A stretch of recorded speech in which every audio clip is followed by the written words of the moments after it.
Basic आधी बघूयात. Trigonometry it is related to right angle triangle. हा जर तुमचा राईट अँगल ट्रायंगल असेल, हा जर तुमचा एक अँगल असेल, ठीक आहे, हा कोणताही अँगल आहे थिटा, तर या थिटाच्या अपोजिट साईडला जी साईड असते याला आपण अपोजिट साईड असं म्हणतो, करेक्ट. आणि त्याची जी लगतची बाजू असते त्याला आपण ऍडजस्टंट साईड असं म्हणतो. Okay, side which is opposite to this angle it is called as opposite side and side which is adjacent to this angle it is called as the adjacent side. हे basic आहे. त्यानंतर काही ratios आहेत, या रेशोची पहिल्यांदा नावं समजून घ्या. Sine theta, cos theta, tan theta.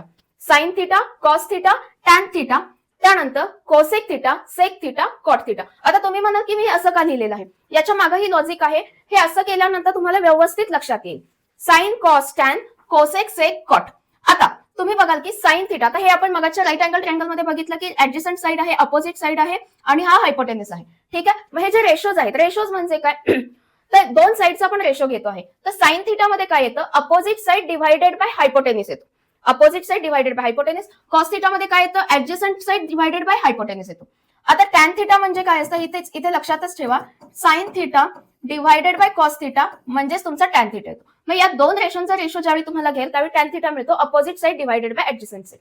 ठीक आहे, मी परत एकदा सांगते. हा जर तुमचा थिटा असेल तर sine theta is equal to opposite side divided by hypotenuse. त्यानंतर कॉस येतो, cos theta is equal to adjacent side divided by hypotenuse. आणि tan theta is equal to या दोघांचा रेशो ज्याच्यामध्ये हायपोटेनस कॅन्सल होतो, opposite side divided by adjacent side. Alright, त्यानंतर मग हे तीन रेशोज कसे लक्षात ठेवायचे, कोसेक, सेक आणि कॉट.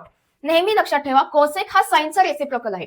साइनचा रेसिप्रोकल कोण आहे, कोसेक आहे. कॉसचा रेसिप्रोकल सेक आहे आणि टॅनचा रेसिप्रोकल कॉट आहे. त्यामुळे हे जर तीन तुमच्या लक्षात राहिले तर हे तीन ऑटोमॅटिक लक्षात राहतील. ते कसं, साइनचा रेसिप्रोकल कोसेक म्हणजेच याच्या अपोजिट काय येईल, हायपोटेनस डिवायडेड बाय अपोजिट.